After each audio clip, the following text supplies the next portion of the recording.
muammolar nima tijoratda rahbarmi imtiyozli kredit kerak g'alla.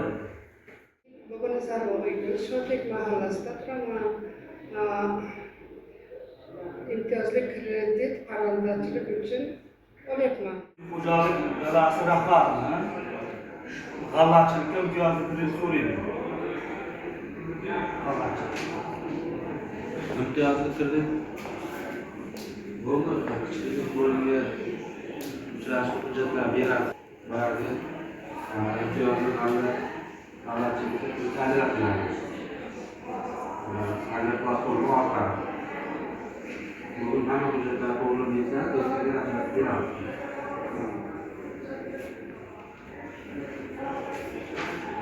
Nima shart? Qarang, bundan tashqari yana bizlarda boshqa kredit turlaridan bor. Biznesga birinchi qadam bor.